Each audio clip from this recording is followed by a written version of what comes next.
Hello बच्चों, welcome to Vidyamandir classes in collaboration with Doubtnut.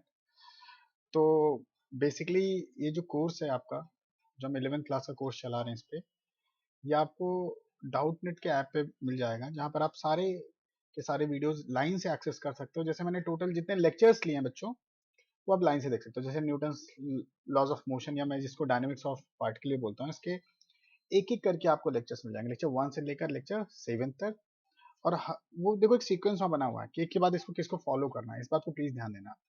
तो किसको क्या फॉलो करना है ये प्लीज ध्यान रखना, ठीक है।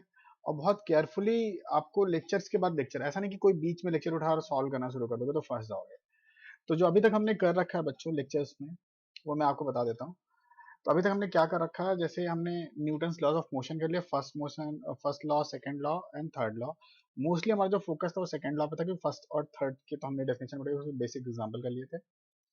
और उसमें बहुत सारे फोर्सेस इंट्रोड्यूस किए थे। तो मैंने अभी तक कौन कौन सा फोर्स इंट्रोड्यूस कर चुका हूँ मैं? नॉर्मल फोर्स, वेट, टेंशन और फ्रिक्शनल फोर्स, ठीक है। फिर हमने एक नया कॉन्सेप्ट यूज किया था, सर्कुलर मोशन, ठीक है। सर्कुलर मोशन भी हो गया था हमारा। तो हम बेसिक कॉन्सेप्ट इसके समझ चुके हैं। अगर आपको लगता है किसी भी टॉपिक में आपके क्वेश्चंस कम थे या कम अंडरस्टैंडिंग, तो आप मुझे कमेंट सेक्शन में बताएं। मैं उस टॉपिक के क्वेश्चंस लास्ट में मैं कुछ मिसलेनियस टॉपिक लूंगा, जिसमें मिसलेनियस क्वेश्चंस होंगे, जिसमें एडवांस और मेंस लेवल के क्वेश्चंस होंगे। तो उसमें बेसिकली मैं क्या करूंगा बच्चों, कि उसमें मैं इन इन टॉपिक के क्वेश्चन और डाल दूंगा, ठीक है, ताकि आपको एक कंप्लीट आइडिया लग जाए कि टॉपिक है कैसे। तो आज एक्चुअली ये टॉपिक ऐसा है जो लोगों इससे बहुत डरते हैं। आज हम लोग जो करने वाले हैं, तो ये सारा कुछ हो गया। अब नया टॉपिक अपना कंस्ट्रेंट मोशन। हम लोग कंस्ट्रेंट मोशन करने वाले हैं, ठीक है। अच्छा, कंस्ट्रेंट मोशन क्या होता है? उन्हें लगता है कि वही ब्लॉक और ब्लॉक वाला स्ट्रिंग वाले क्वेश्चन कंस्ट्रेंट मोशन होता है, ऐसा लगता है बच्चों को। नहीं, बेसिकली हम किसी बॉडी को एक पर्टिकुलर डायरेक्शन में अगर मोशन चाहते हैं, तो उसके लिए हमें कुछ पर्टिकुलर कंस्ट्रेंट डालना पड़ता है। कुछ मोशन की डायरेक्शन को फिक्स करने के लिए जिधर हम चाहते हैं, तो उसके लिए हम एक पर्टिकुलर कंडीशन डेवलप कर लेते हैं क्वेश्चंस में या सिचुएशन में, तो उसे हम कंस्ट्रेंट मोशन कर देते हैं। जैसे एग्जांपल के तौर पे, मोस्टली जो कंस्ट्रेंट मोशन होता है वो कंडीशन ही होती है, एक एक्स्ट्रा कंडीशन डालना, ताकि वो जो डिजायर्ड मोशन आपको वो मिल जाए। हमारे पास तीन टाइप के मोस्टली कंस्ट्रेंट मोशन हम अपने सिलेबस में ऑब्जर्व कर रहेंगे। ब्लॉक प्लस वेज वाला, जिसमें ब्लॉक होगा और वेज होगा। वेज वेज मतलब ऐसे ट्राइंगुलर ऑब्जेक्ट में लोग वेज बोल देते हैं, ब्लॉक तो ब्लॉक ही है, ठीक है। और स्ट्रिंग पुली वाला कंस्ट्रेंट भी होगा, string pulley and then string pulley block constraint. तीन टाइप के होंगे। मैं तीनों के एक एक एग्जांपल दे देता हूँ, या बिल्कुल सिंपल सा एग्जांपल पहले देता हूँ। जैसे देख बच्चे, एकदम सिंपल सा एग्जांपल देता हूँ। जैसे यहाँ पर एग्जांपल लेता हूँ, इस वाले में कैसे कंस्ट्रेंट होगा। बिल्कुल आसान सी बात करूंगा, एकदम ज्यादा कॉम्प्लेक्स होने की आवश्यकता नहीं है। जैसे मान लो एक सर्कुलर ट्रैक है, ऐसे करके तो पूरा सर्कल बन गया, कोई बात नहीं, ऊपर से हटा देते हैं ऐसे करके। और यहाँ पर मैंने एक छोटा सा पॉइंट ऑब्जेक्ट डाल दिया अगर, तो अब मुझे बता सकते हो कि ये देखो, ये फिक्स्ड है, नीचे वाला फिक्स्ड है, ऐसे मान लो। तो ये सर्कुलर ट्रैक आपने फिक्स कर दिया बच्चों। अब ये जो मोशन है ना इस ऑब्जेक्ट का, इसी सर्कल के लॉन्ग होगा, और इसको भी कंस्ट्रेंट ही कहेंगे। तो ध्यान रखना इस बात को, कि अगर ये इसी के लॉन्ग मूव करे तो ये भी कंस्ट्रेंट मोशन है। विद इसमें कंस्ट्रेंट का आपने जो सर्कुलर पाथ डाला, ये भी कंस्ट्रेंट मोशन है। तो ये नॉर्मल आप ऐसे सकते हो, किसी पॉइंट मास को हमने सर्कल के अराउंड कंस्ट्रेंट कर दिया। करेक्ट है बात। इसका दूसरा एग्जांपल ले लेते हैं, जो एक्चुअल में आप लोग देखते हो। दूसरा एग्जांपल बच्चों क्या होगा? दूसरा एग्जांपल ये होगा, जैसे मान लो आपने ऐसे कोई वेज पकड़ लिया, ठीक है, और उसके ऊपर एक कोई ब्लॉक रख दिया। चलो एक वेज बना लेते हैं, ठीक है, और इसके ऊपर एक ब्लॉक रख दिया ऐसे करके। इसी के ऊपर रख देते हैं ताकि कंफ्यूजन ना आए बच्चों, ठीक है। इसके ऊपर रख दिया ऐसे करके।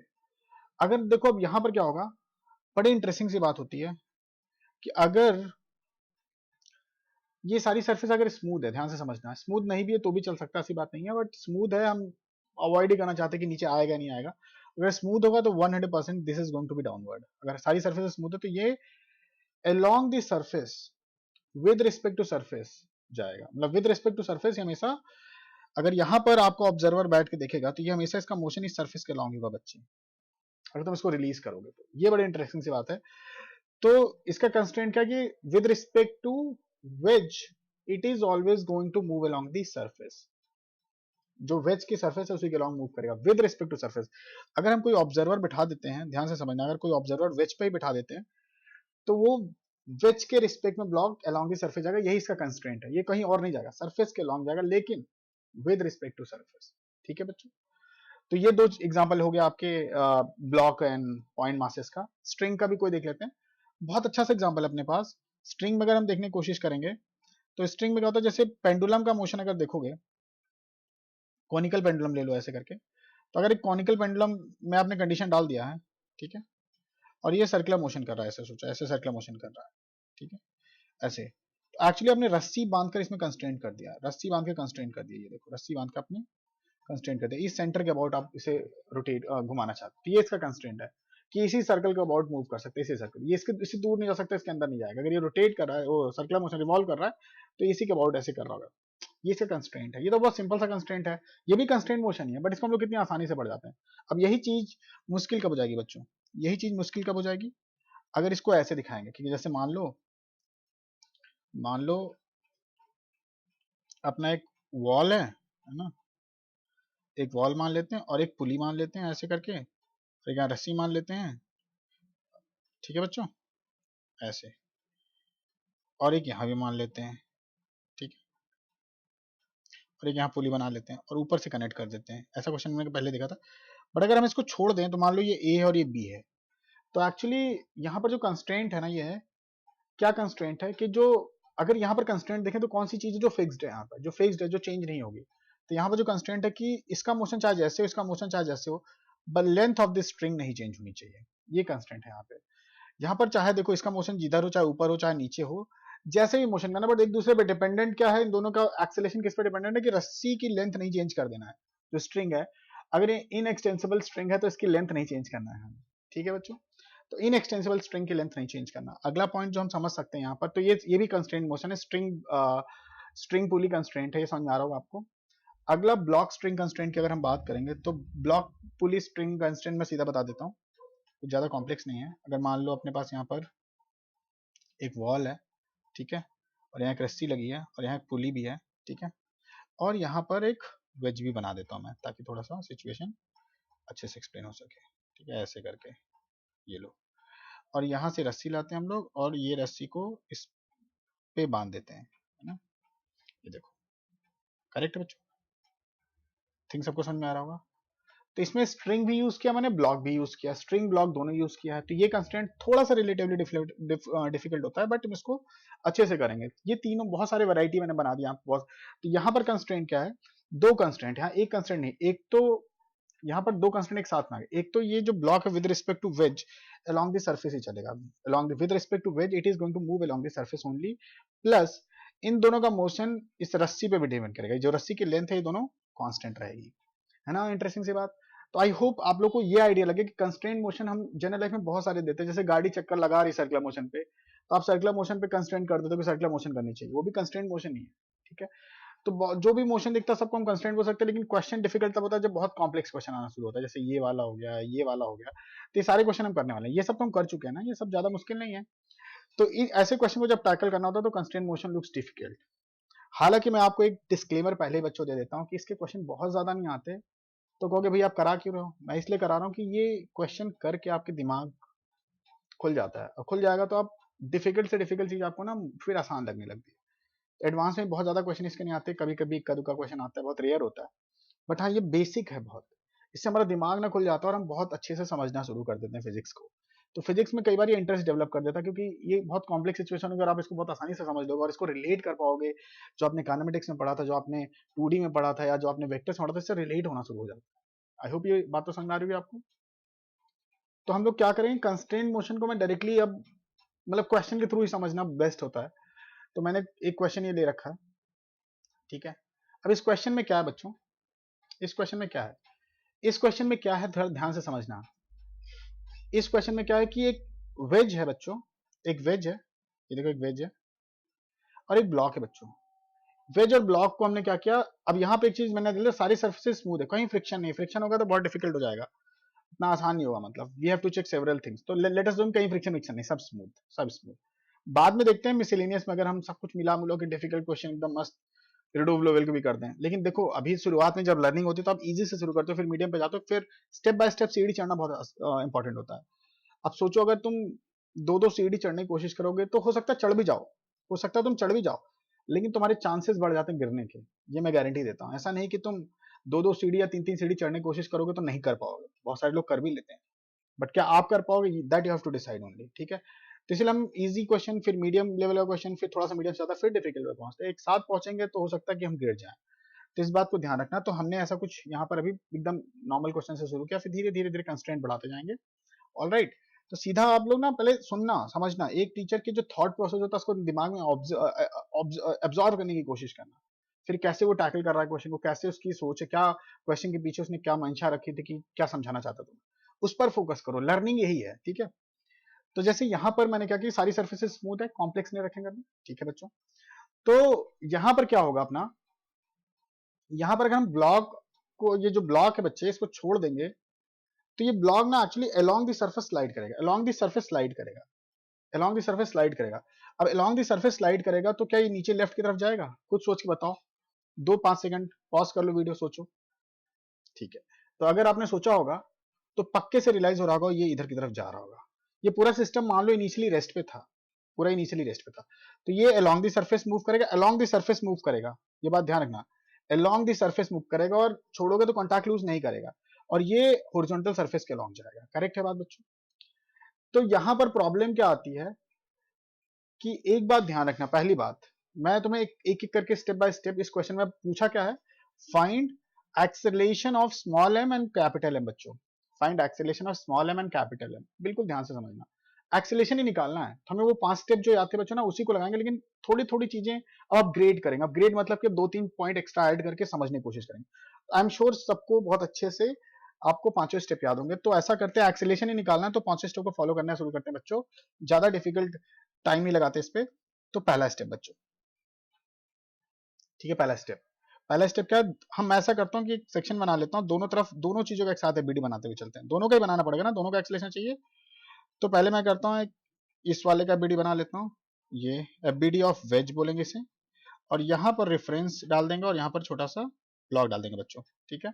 ये थोड़ा टेढ़ा हो गया, इसको सीधा कर लेते हैं बच्चों, थोड़ा अच्छी डिजाइन रहेगी तो बेटर रहेगा, ठीक है, चलो क्लोज है ये। तो बच्चों यहाँ क्या करेंगे हम लोग, अगर अब तुम ध्यान से देखोगे एफबीडी बनाना है, एफबीडी ऑफ वेज इसको लिख देते हैं, एफबीडी ऑफ वेज, ठीक है बच्चों। और यहां पर क्या होगा, FBD of block.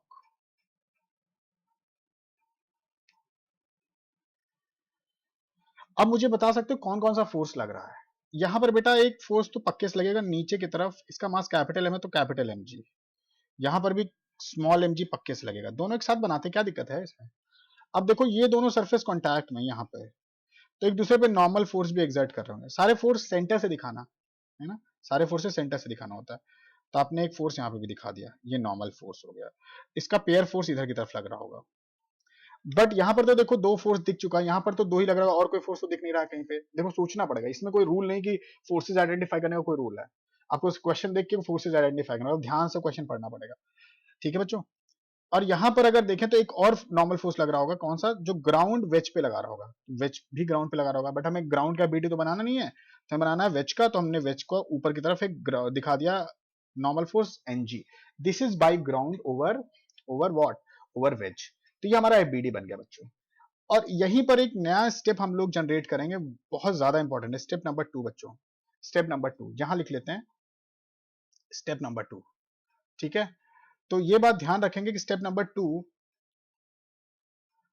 Step number 2, ठीक है, ये स्टेप नंबर 2 है। तो स्टेप नंबर 2 बनाते हैं यहाँ पे, तो ये स्टेप नंबर 2 कर लेते हैं। स्टेप नंबर 2 में करना क्या है, एक्सेलेरेशन डायग्राम बनाना, आपको अगर आपको याद हो तो एक्सेलेरेशन डायग्राम। अब सबसे बड़ा चैलेंज एक्सेलेरेशन डायग्राम में ही होता है अपना, मतलब बच्चों को आइडिया नहीं लग रहा होता कि एक्सेलेरेशन किधर लिया जाए। जैसे अगर मैं यहां पर बच्चों, यहां पर ध्यान से सोचना, यहां पर एक्सेलेरेशन की बात करूं तो ये ग्राउंड पे रखा था ऐसे ऐसे करके, अगर तुम्हें रियलाइज हो रहा है तो, है ना। तो अगर ये ग्राउंड पे रखा है, मतलब अगर आपको स्टेटमेंट 1 याद हो, statement 1 to get acceleration, statement 1 और स्टेटमेंट 2 करा चुका, टोटल 5 स्टेटमेंट कराऊंगा। अगर आप पांचों स्टेटमेंट को दिमाग में बिठा लोगे तो आपकी एक्सेलेरेशन को लेकर अंडरस्टैंडिंग बहुत क्लियर कट हो जाएगी। तो अगर एक ब्लॉक किसी फिक्स सरफेस पर रखा तो उसका पॉसिबल एक्सेलरेशन की डायरेक्शन क्या होती है बच्चों, स्टेटमेंट 1 के हिसाब से सरफेस के लॉन्ग हो सकती है। ये तो बहुत आसान से स्टेटमेंट लगती है ना, बिल्कुल सही बात, आसान स्टेटमेंट है, लेकिन ध्यान से सुनो। तो अब देखो ये फिक्स सरफेस है, ये वाला फिक्स सरफेस है बच्चों, तो इसका पॉसिबल एक्सेलरेशन या तो इधर होगा या तो इधर होगा, बट तुम्हें दिख रहा है इधर की तरफ कोई फोर्स का कंपोनेंट ही नहीं, तो हम किधर मानेंगे, इसका जो एक्सेलरेशन डायग्राम आएगा बच्चों बहुत आसानी से इधर की तरफ आ जाएगा, ठीक है। ये बात आपको समझ में आ रही होगी, इसका एक्सेलरेशन डायग्राम इधर की तरफ आ जाएगा। इसमें कोई दिक्कत नहीं। अब मुझे बता सकते हो इसका एक्सेलेरेशन किधर आएगा? क्या इसका नेट फोर्स, क्या इसका नेट फोर्स सरफेस के लॉन्ग है? ठीक है। अच्छा, जो एक बात ध्यान रखना, मैं यहां पर एक लाइन और ऐड करूंगा क्योंकि अब उस लाइन की आवश्यकता है हमें, उस लाइन की आवश्यकता है बच्चों, इसलिए मैं यहां पर ऐड करूंगा।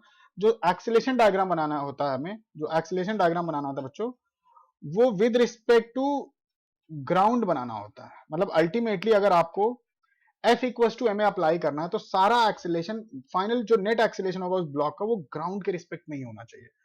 ठीक है, तो ग्राउंड के साथ जिधर वो नेट फोर्स लग रहा होगा, जैसे तुमने फोर्स देखा, ऑब्जर्वर आपका एक्चुअली जो ऑब्जर्वर है बच्चा कहां बैठ के देख रहा होगा? ग्राउंड पे बैठ के देख रहा होगा। तो ग्राउंड के रिस्पेक्ट में नेट फोर्स जिधर दिखेगा उधर की तरफ ही आप लगाओगे। मतलब एक्चुअली न्यूटन्स लॉ में एक प्रॉब्लम थी कि अगर किसी एक्सेलेटिंग फ्रेम से हम लोग देखेंगे तो वहां एफ इक्वल टू हमें वैलिड नहीं था। मतलब एक्सेलेटिंग फ्रेम मतलब जैसे तुम ग्राउंड देखते हो तो ग्राउंड हमारे लिए हम रेस्ट में मान के चलते हैं, हमारे लिए मतलब ग्राउंड इनर्शियल फ्रेम है। ठीक है, तो ग्राउंड को हम लोग ऐसा नहीं कि हम ग्राउंड रेस्ट पर है, हम मान लेते हैं कि एक पॉइंट को तो जीरो मानना ही पड़ेगा ना, जीरो एक्सेलेरेशन में, वरना सब कुछ अगर एक्सेलेट करते मानेंगे तो कभी भी हम सॉल्व नहीं कर पाएंगे सिचुएशन। तो हम ग्राउंड को फिजिक्स में रेस्ट में मानते हैं, तो ग्राउंड हमारे लिए इनर्शियल फ्रेम होता है। तो अगर हम ग्राउंड से सारे फोर्सेस ड्रॉ करके एफ इक्वल टू एम लगाएंगे तो सारे फोर्सेस भी हमें ग्राउंड से दिखाने पड़ेंगे और सारा नेट एक्सेलेरेशन भी ग्राउंड से दिखाना पड़ेगा। अगर ग्राउंड से तुमने सारे फोर्सेस नहीं दिखाया और ग्राउंड से नेट एक्सेलेरेशन नहीं दिखाया तो तुम एफ इक्वल टू एम नहीं लगा सकते, क्योंकि अगर एक्सेलेटिंग फ्रेम होगा तो हमने ऑब्जर्व किया था, हमने क्या मतलब न्यूटन ने ऑब्जर्व किया था बच्चों कि हम उस पर एफ इक्वल टू में अप्लाई नहीं कर सकते। ये बात समझना, बहुत इत्मीनान से मैं बता रहा हूँ आज, ताकि आप लोगों को चीजें, देखो आसान चीजें होती है तो जल्दी जल्दी निकल जाता है, बट मुश्किल चीजों को बहुत आराम से पढ़ना चाहिए। हाँ बोलूँ मैं मुश्किल है, ऐसा कुछ नहीं, मुश्किल है बट इंटरेस्टिंग बहुत है। तो ये बात ध्यान रखना कि हमें विद रिस्पेक्ट टू ग्राउंड ही नेट एक्सेलेरेशन बनाना है और विद रिस्पेक्ट टू ग्राउंड सारे फोर्सेस दिखा के एफ इक्वल टू हमें ग्राउंड के साथ ही लगाएंगे। ठीक है बच्चों, तो ये बात यहां ध्यान रही। तो हमने कहा जी अब अगर इसे ग्राउंड के साथ नेट एक्सेलेरेशन दिखेंगे तो किधर होगा? एक्चुअली इन दोनों का जो नेट फोर्स होगा जिधर, उधर ही इसका नेट एक्सेलेरेशन होगा। क्या इसके सरफेस के लॉन्ग होगा? हमें कोई आइडिया, जब तक हमें श्योरिटी नहीं होगी ना तब तक हम नहीं बोल सकते बिल्कुल इसका सरफेस के लॉन्ग। मतलब अगर सरफेस के लॉन्ग बोलना भी गलत होगा, क्या इसी लाइन के लॉन्ग होगा? हमेशा इसी लाइन के सरफेस के लॉन्ग वाली लाइन पे होगा, ग्राउंड से नहीं। एक्चुअली जो सरफेस है ना ये भी इधर की तरफ जा रही है ना, ये सरफेस भी तो इधर की तरफ जा रही है क्योंकि ये सरफेस इसके साथ कनेक्टेड है। तो ये ब्लॉक तो नीचे आ रहा है, साथ में इधर की तरफ भी जा रहा है, ये समझना। तो एक्चुअल में जो नेट फोर्स लग रहा होगा हर पॉइंट पे, वो अपनी डायरेक्शन चेंज कर रहा होगा। मतलब ध्यान से देखोगे तो जैसे जैसे नीचे आता जा रहा होगा वैसे वैसे नेट फोर्स अपना डायरेक्शन चेंज करता जा रहा है ना, ऐसे ऐसे एंगल पे तो आगे बढ़ता जा रहा है, ऐसे करके सोचो। तो ये बात समझना, नेट फोर्स जो लग रहा होगा बच्चों यहाँ पर, वो अलोंग द सरफेस नहीं लग रहा होगा, अलोंग द सरफेस नहीं लग रहा होगा, बिल्कुल नहीं लग रहा होगा। ये बात प्लीज ध्यान देना, ग्राउंड के रिस्पेक्ट में नेट फोर्स। तो हम इसका एक्चुअल में एक्सेलेरेशन, यही एक प्रॉब्लम है कि इसका अगर एक्सेलेरेशन कहीं रैंडम डायरेक्शन में ले लेंगे तो प्रॉब्लम क्या आएगा बच्चों कि हमें एक नया पैरामीटर मानना पड़ेगा, है ना, पैरामीटर मानना पड़ेगा। तो अब क्या करें भाई, अब प्रॉब्लम क्या आती है कि हम अब रैंडम डायरेक्शन में नहीं मान सकते ना, हमें कोई सर्टेन डायरेक्शन चूज करनी पड़ेगी ताकि हमारा काम आसान हो। तो इस चीज को अवॉइड करने के लिए किसी रैंडम डायरेक्शन में ना हो, तो हमने क्या किया, स्टेटमेंट एक्सेलेरेशन डायग्राम के लिए स्टेटमेंट 3 बनाई। स्टेटमेंट 3 क्या होता है? स्टेटमेंट 3 बच्चों, स्टेटमेंट तीसरा स्टेटमेंट आएगा। दूसरा स्टेटमेंट किसी को याद है क्या?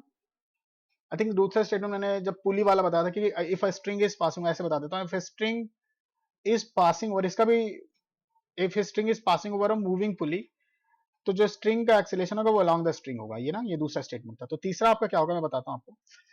तीसरा स्टेटमेंट क्या होता है कि अगर कोई ब्लॉक, जैसे स्टेटमेंट 1 था बच्चों कि if a block is moving over a fixed surface, तो उसका ग्राउंड के साथ जो एक्सेलेरेशन होगा वो अलोंग द सरफेस होगा। लेकिन स्टेटमेंट 3 क्या है, ध्यान से सुनना, स्टेटमेंट 3 क्या है कि अगर कोई ब्लॉक मूविंग सरफेस के ऊपर है रखा हुआ है और कॉन्टैक्ट लूज नहीं कर रहा है, तो उसका नेट एक्सेलेरेशन नहीं, मतलब नेट मतलब ग्राउंड के साथ एक्सेलेरेशन नहीं, उसका रिलेटिव एक्सेलेरेशन डेफिनेटली आपका सरफेस के लॉन्ग होगा। तो मैं लिख देता हूं, फिर 2 बार समझाऊंगा, ऐसा नहीं एक नहीं 2 बार समझाऊंगा। If a block, if a block, ये समझना, ध्यान से समझना, if a block is in contact with, is in contact with, contact with moving surface, moving मतलब एक्सेलेटिंग सरफेस, मूविंग सरफेस, ठीक है, then relative acceleration of, relative acceleration of block with respect to moving surface बच्चों, moving surface, ठीक है, with respect to moving surface, ध्यान से समझना, moving surface है ना, should be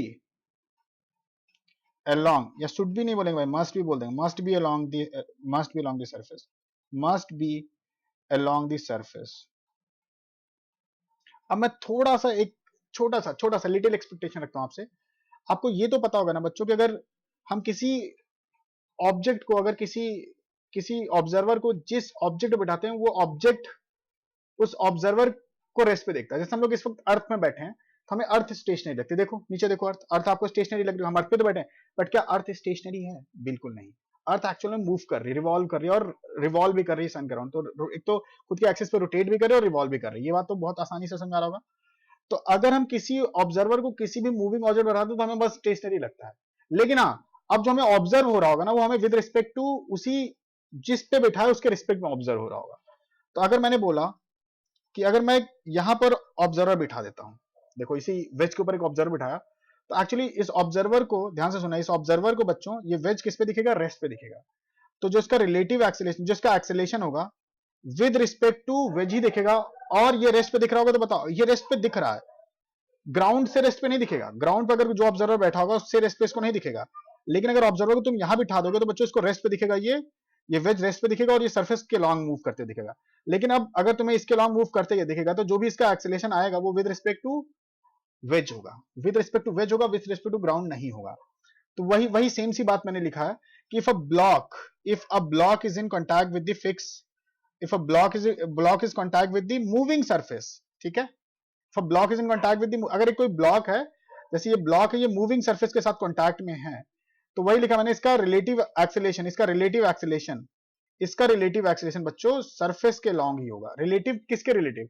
इसी सरफेस के साथ। सरफेस मतलब यहां सरफेस किसका है? वेज का है। तो इसका रिलेटिव एक्सेलेरेशन इसी के लॉन्ग होगा। मतलब डायरेक्शन फिक्स कर सकते हैं लेकिन रिलेटिव एक्सेलेरेशन फिक्स कर सकते हैं, और वो बच्चों किधर की तरफ होगा? सरफेस के लॉन्ग होगा। तो ये पक्की बात हो गई कि अगर मैं इसका एक्सेलेरेशन डायग्राम बनाऊं तो एक बात पक्की हो चुकी कि इसका relative acceleration A relative surface के लॉन्ग होगा। बट अब प्रॉब्लम क्या आ गई कि तुम रिलेटिव एक्सेलेरेशन अगर सरफेस के लॉन्ग दिखाओगे बच्चों, अगर इसका रिलेटिव एक्सेलेरेशन सरफेस के लॉन्ग दिखाओगे, तो हमें तो जब अगर F equal to M A लगाना है, हमारे हमारे रिलेटिव एक्सेलेरेशन, हमारे ग्राउंड के साथ एक्सेलेरेशन नहीं है, तो अगर हम F equal to M A लगाएंगे तो प्रॉब्लम क्या आएगी इसमें? इसमें प्रॉब्लम क्या आएगी? अब देखो हमें पर्टिकुलर डायरेक्शन में रिलेटिव एक्सेलेरेशन पता चल चुका है, लेकिन प्रॉब्लम क्या है, जब F equal to M A लगाएंगे, न्यूटन्स लॉ एक रिलेटिव में हो और एक ग्राउंड के साथ हो, उसके साथ वैलिड नहीं होता है। आपको सब कुछ ग्राउंड के साथ करना पड़ेगा, ये बात दिमाग में रखना। तो अगर हमें देखो, अब एक चीज समझना इसी में, अगर acceleration of small M wedge with respect to capital M पता है वेक्टर में, तो क्या होगा? A small M vector minus a capital M, ठीक है। इसको क्या बोलेंगे? ये है तुम्हारा relative acceleration of block with respect to wedge, इसको ये भी लिख सकते हैं इसको, ठीक है। और होगा acceleration of small M with respect to ground minus acceleration of capital M with respect, ये कैपिटल एम बच्चों, capital M with respect to capital मतलब वेज। तो देखो अगर हमें ध्यान से देखना, ये बहुत इंटरेस्टिंग सी बात है ना, ये बहुत इंटरेस्टिंग सी बात है कि अगर हमें इसका एक्सेलेरेशन ग्राउंड के साथ चाहिए, अगर इसका एक्सेलेरेशन ग्राउंड के साथ चाहिए, ध्यान से सुनना, अगर इसका एक्सेलेरेशन ग्राउंड के साथ चाहिए, किसका एक्सेलेरेशन? अगर इस ब्लॉक का एक्सेलेरेशन बच्चों ग्राउंड के साथ चाहिए, तो हम लोग क्या करेंगे? देखो इसको रीअरेंज कर दिया, तो A small M with respect to, ये विद रिस्पेक्ट टू ग्राउंड है, ध्यान रखना, ये विद रिस्पेक्ट टू ग्राउंड है, बिल्कुल ध्यान से सुनना पड़ेगा, विद रिस्पेक्ट टू ग्राउंड है तो ये उधर जाएगा, तो रिलेटिव एक्सेलेरेशन प्लस वेज का acceleration with respect to ground add कर दो। मतलब एक्चुअल में रिलेटिव का फंडा तो पता होगा ना, जैसे तुम वी ए या ए बी लिखते हो, ये मैं एक बार समझा देता हूँ, जैसे तुम ए बी लिखते हो, ये मिटा भी दूंगा अभी थोड़ी देर में ताकि कंफ्यूजन हो इसमें। ए बी लिखते हो तो ए माइनस ए बी होता है बच्चों।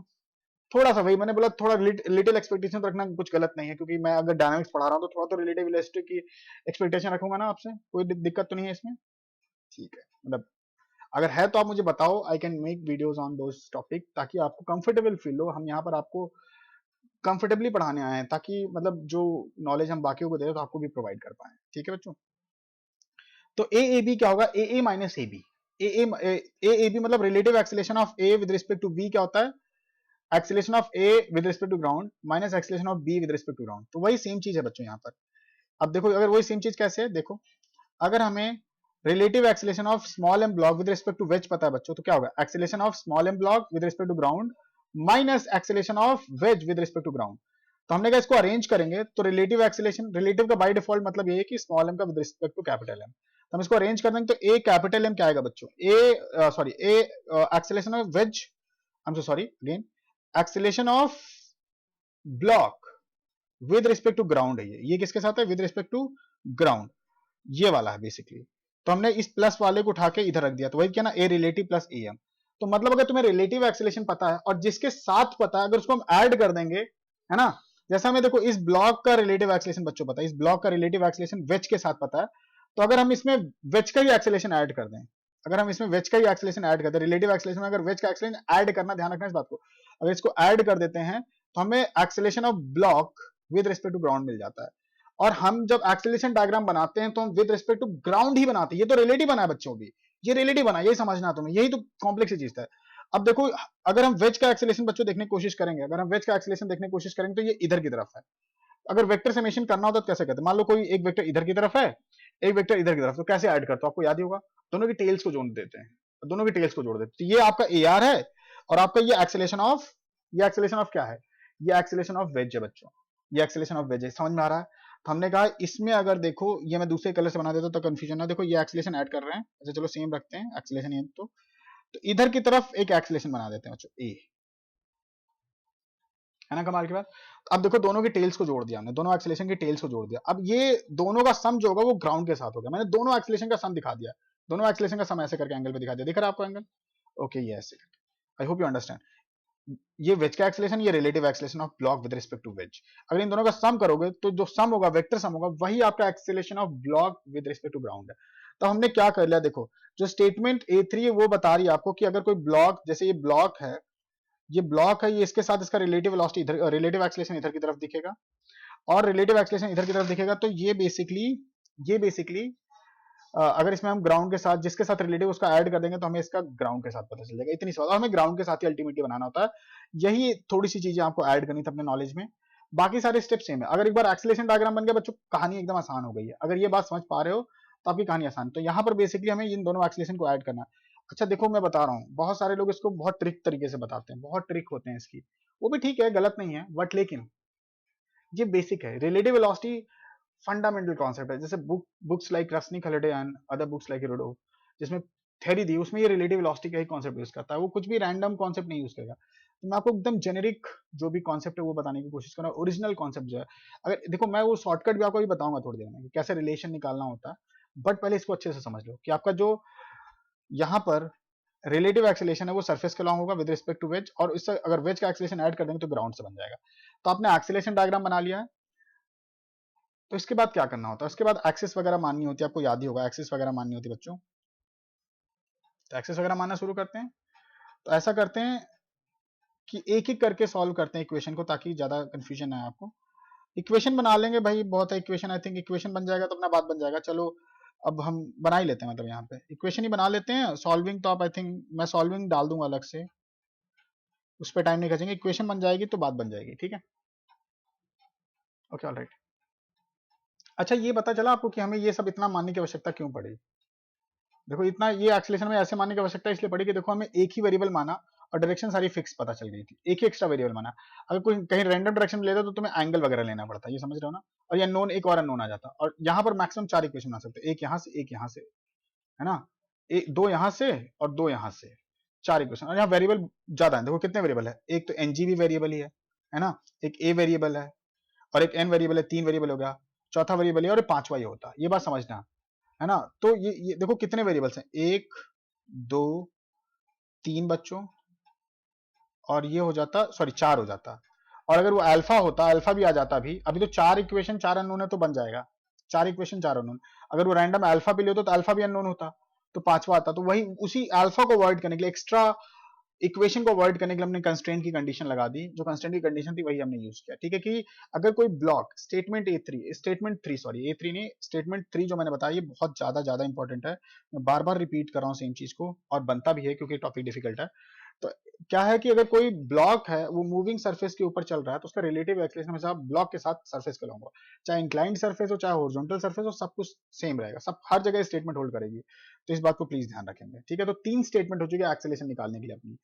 तो तीसरे स्टेप पे आ जाते हैं, अब देखो यहाँ पर नॉर्मल इधर की तरफ लग रहा है, एनजी इधर की तरफ लग रहा है, एमजी इधर की तरफ लग रहा है, और ये थीटा बच्चों, ये थीटा है। अब देखो फायदा क्या होगा बच्चों यहाँ पे, अगर ये थीटा है ना, तो if a line is making angle theta, ये भी लाइन बहुत बार बता चुका हूं, if a line is making angle theta with the horizontal, अगर एक लाइन है जो हॉरिजॉन्टल के साथ थीटा एंगल बना रही है बच्चों, तो इसके साथ अगर हम परपेंडिकुलर डालते हैं तो हमेशा वर्टिकल से सेम थीटा बनाता है, अगर ये थीटा है बच्चों तो ये भी थीटा होगा, है ना। If a line is making angle theta with horizontal, then इसके एक परपेंडिकुलर लाइन ड्रॉ करो बच्चों। ये हमेशा वर्टिकल लाइन से सेम थीटा बनाता है। अगर ये थीटा है तो ये भी थीटा होगा। कैसे पता हमें? वर्टिकली ऑपोजिट एंगल, है ना, ये ऑपोजिट एंगल है। तो हमें ये पता चल चुका है कि ये भी थीटा होगा। यही तो था वो एंगल, यही तो थीटा है। तो इधर की तरफ कौन सा फोर्स लग रहा हो? इसका एक्सीलरेशन इधर की तरफ था बच्चों, तो इधर की तरफ का जो फोर्स होगा वो हो जाएगा एन साइन थीटा, है ना। इधर की तरफ जो एक्सीलरेशन होगा बच्चों वो हो जाएगा एन साइन थीटा, और इधर की तरफ हो जाएगा एन कॉस थीटा। अब सीधा हम लोग रिवॉल्व, क्योंकि एक ही एक्सीलरेशन था। अब देखो जो वर्टिकल डायरेक्शन में फोर्स आएगा वो बैलेंस हो जाएगा, क्योंकि ये ग्राउंड के साथ कांटेक्ट में, तो वर्टिकल डायरेक्शन में बच्चों एक्सीलरेशन नहीं हो रहा है, इस डायरेक्शन में कोई एक्सीलरेशन नहीं है। तो बहुत आसान से हम लोग क्या लिख सकते हैं? पहली इक्वेशन लिख सकते हैं एन जी इक्वल्स टू, पहली equation N G equals to N cos theta plus M G बच्चों। स्मॉल कैपिटल एम जी करेंगे, यहाँ स्मॉल लिख दिया मैंने, कैपिटल एम जी होगा, तो कैपिटल एम जी बच्चों, ठीक है। आई hope you understand this thing, है ना, करेक्ट। अब इधर की तरफ क्या है? देखो इधर की तरफ एक्सीलरेशन भी है और इधर की तरफ एक ही फोर्स लग रहा है एन साइन थीटा। तो हम लोग दूसरी इक्वेशन क्या लिख सकते हैं? Net force equals to net mass into acceleration बच्चों, है ना। हमें पता है चार अननोन है, तो चार इक्वेशन ड्रॉ करनी है, दूसरी इक्वेशन बन गई बच्चों।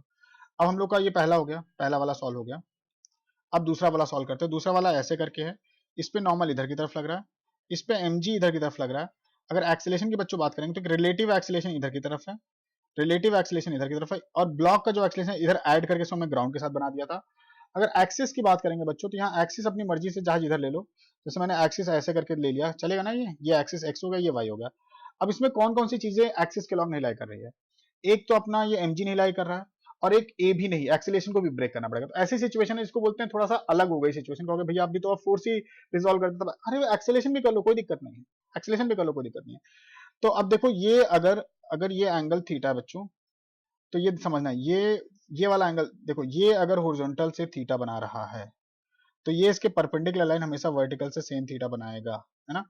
अगर ये लाइन, ओहो गंदी बात, अगर ऐसे है, ऐसे करके थीटा एंगल बना रहा है, ठीक है, तो इसके परपेंडिकुलर लाइन हमेशा वर्टिकल से सेम थीटा बना। ये लाइन ना मैजिकल हो जाती है जब बहुत डिफिकल्ट सिचुएशन होती है। तो ये भी थीटा होगा बच्चों, ठीक है।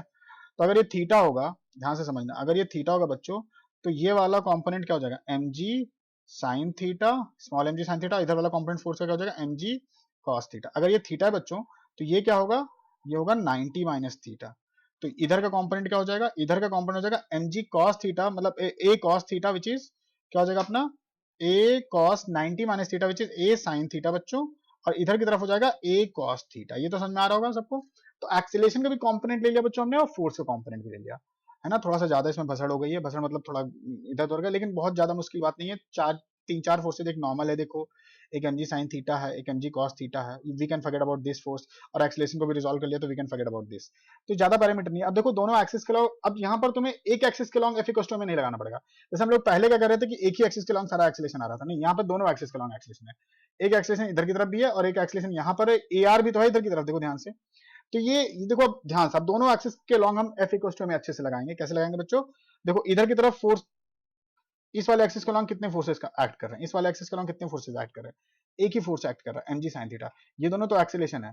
अगर इसका नेट फोर्स पक्के से नीचे की तरफ है, तो इसका नेट एक्सीलरेशन किधर होना चाहिए? क्योंकि इस एक्सिस के लॉन्ग दो एक्सीलरेशन दिख रहे हैं। एक्चुअली दो एक्सीलरेशन है नहीं, नेट तो ओवरऑल किसी एक सर्टेन डायरेक्शन में, लेकिन कंपोनेंट वगैरह दिख रहे हैं हमको उसके, सबको मिलाकर एक सर्टेन डायरेक्शन में ही एक्सीलरेट कर रहा होगा बच्चों, ठीक है। तो यहां पर ध्यान रखेंगे इस बात को कि ए आर और ए कॉस थीटा का सम जो होगा वो नीचे ही आना चाहिए। क्यों? क्योंकि नीचे की तरफ ही नेट फोर्स है। तो हम लोग क्या लिख सकते हैं? देखो यहां से जो पहली इक्वेशन है, एक्स एक्सिस के long M G sine theta बच्चों, M G sine theta equal to mass small M. अब ए आर बड़ा होना पड़ेगा और ए कॉस थीटा छोटा होना पड़ेगा, क्योंकि नेट एक्सीलरेशन नीचे होगा, क्योंकि नेट फोर्स भी नीचे है। ऐसे देखते हैं, A R minus A cos theta. थोड़ा सा रिलेटिवली डिफिकल्ट है, मैं बिल्कुल संकोच करके नहीं बोलूंगा कि डिफिकल्ट नहीं है, एज जी डिफिकल्ट, बट ध्यान से करोगे तो आएगा। अब अगर मैं इस एक्सिस के लॉन्ग भी एफ इक्वल में लगाना पड़ेगा। कई बार देखो अब वही है कि अब स्टेप्स आपके बढ़ते जा रहे हैं। जो हमारा ये तो समझ में हमने चौथा और पांचवा स्टेप साथ में कर रहे हैं। ये चौथा और पांचवा स्टेप है बच्चों, ये फोर्थ और फिफ्थ स्टेप साथ में कर रहे हैं, फोर्थ प्लस फिफ्थ। और एक्सिस वाला भी, यू कैन से कि एक्सिस वाला भी हमने साथ में किया है। 3+4 हमने 2 तक यहाँ किया था, उसके बाद 3+4+5 करें। अब बता सकते हैं इस डायरेक्शन में कितने फोर्सेज हैं। इस डायरेक्शन में देखो एक नॉर्मल और एक एमजी कॉस थीटा, और एक्सीलरेशन की तरफ नीचे की तरफ। तो यहाँ पर हमें पता चल गया इसका अगर एक्सीलरेशन इधर की तरफ है बच्चों, तो ये वाला फोर्स बड़ा होगा, ये वाला छोटा होगा, है ना। तो ये क्या हो जाएगा? एमजी कॉस थीटा बच्चों इक्वल्स टू नेट एक्सीलरेशन क्या होगा, small m into a sine theta. But मैंने गलती कर दी यहाँ पे, थोड़ा ध्यान से करो। यहाँ दो फोर्सेज हैं, एक फोर्स नहीं है। तो कितने फोर्सेज हैं, दो फोर्सेज हैं। एक तो ये फोर्स है और एक ये फोर्स है बच्चों। और नेट एक्सीलरेशन किधर की तरफ है बच्चों, इधर की तरफ। तो नेट फोर्स किधर होगा, इधर की तरफ होगा। कौन कौन से दो फोर्सेज हैं, M G cos theta minus normal. अब नेट फोर्स डाउनवर्ड हो गया, इधर की तरफ हो गया। ठीक है बच्चों। अब जो एक्सीलरेशन था वो क्या था, एक्सीलरेशन था अपना mass into a sine theta. तो we got four equation, four unknown. I request all of you कि प्लीज इस चीज को ना, इसको घर पे चारों का आपको क्या निकलना, आपको यहाँ पे क्या सॉल्व करना है। एक नॉर्मल निकल के आएगा, एक एनजी निकलेगा आपको, और एक ए आर निकलेगा, और आपको ए निकलेगा। ये मैं चाहता हूँ आप लोग निकालें, है ना। आप, मैं चाहता हूँ ये सारी चीजें निकालो। I almost 35 minute, 35 to 40 minute to like teach these thing. मतलब ये डिफिकल्ट होगा डेफिनेटली तभी आपको, तो बिल्कुल कोई घबराने की बात नहीं है।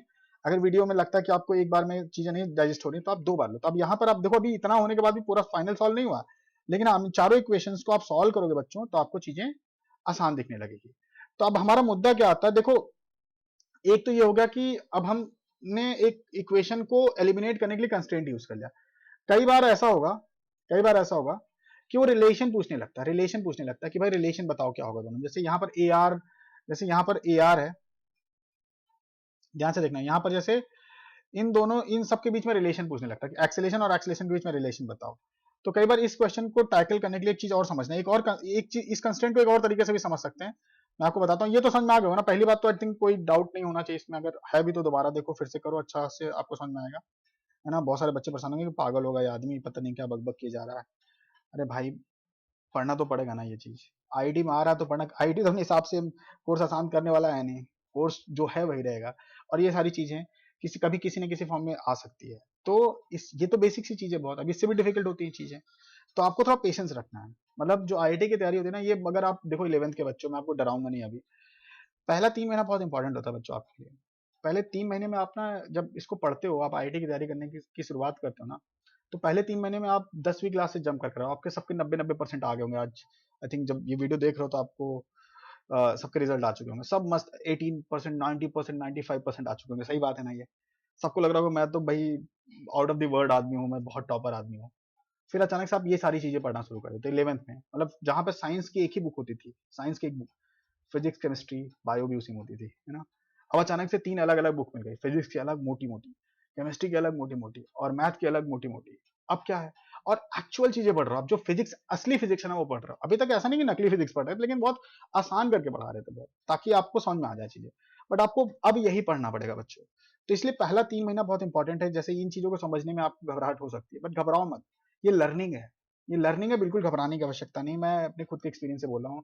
जब मैंने इनिशियली इन सब चीजों को पढ़ने की कोशिश किया था तो घबराहट होती थी, लेकिन ये वैसे ही है जैसे, मतलब अगर कुछ बच्चों को गाड़ी चलानी आती होगी, तो शुरुआत में गाड़ी चलाने में ऐसा लगता है ना, बहुत डिफिकल्ट है, बहुत डिफिकल्ट है, लेकिन एक बार आ जाती है तो फिर भागने लगती गाड़ी, है ना। बिल्कुल वैसा ही है। शुरुआत में कोशिश करो कि इन चीजों को एक एक नहीं, दो दो नहीं, तीन तीन नहीं, 10-10 बार समझो बच्चों, है ना। मैं ऐसे बोलने के लिए नहीं बोल रहा हूँ कि आपको फुसला रहा हूँ कि नहीं आ रहा तो कोई, अरे भाई देखो आना तो पड़ेगा। आप मुझे बोलोगे तो मैं और ज्यादा क्वेश्चन लेके समझाने की कोशिश करूंगा। मैं तो यही कर सकता हूँ ना, जितना जो नॉलेज है, जैसे नॉलेज है उसको वैसे ही ट्रांसफर करना पड़ेगा आपको, तभी आपको फायदा होगा बच्चों, है ना। तो बस इस पहले 3 महीने बहुत अच्छे से आप इस चीज को कोप कर जाओ। यकीन करो, मैं गारंटी देता हूँ, अगर पहले 3 महीने की जो एक्चुअल में आपकी प्राइमरी फेज होती है, जो वनरेबल फेज होती है, मतलब आप उसमें बहुत ही वो होते हो, डर सहम जाते हो। डरो सहमो मत, या ओवर कॉन्फिडेंट भी नहीं होना। डरना भी बहुत नहीं, ओवर कॉन्फिडेंट भी नहीं होना कि मैं तो भाई 95% लाऊं तो मुझे सब कुछ आना चाहिए, ऐसा भी नहीं होता।